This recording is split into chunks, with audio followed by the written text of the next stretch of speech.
Eid sir पर आई तो लोग अपनों में ईद मनाने भी जा रहे हैं। ऐसे में डाइवो बेहतरीन सहूलियात देने में पेश है। कराची से अंदरूनी मुल्क जाने वाले मुसाफिरों का कहना है कि डाइवो बेहतरीन और मयारी सहूलतें दे रहा है। इसी वजह से हमेशा डाइवो का इंतखाब करते हैं।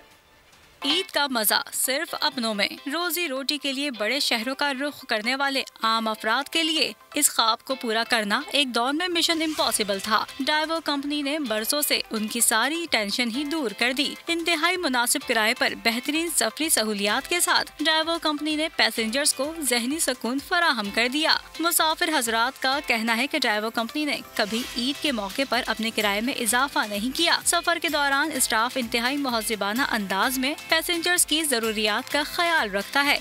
ये मेरा डाइवो पे वैसे स्लीपर पे जो पहला जो है वो सफ़र है और मैं तो बहुत सेटिस्फाई हूँ। बहुत पुरसुकून था, बहुत कंफर्टेबल था, बहुत अच्छा रहा मेरे लिए। अच्छा था, कंफर्टेबल था, रास्ते में कोई मसला भी नहीं था।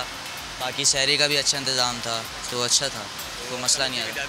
डाइवो कंपनी इंतजामिया की इंसान दोस्ती और आम अफराद को सहूलत फराहम करना दीगर पाकिस्तानी इदारों के लिए एक मिसाल है। सब्सक्राइब करें और बेल दबाएं ताकि कोई खबर रह न जाए।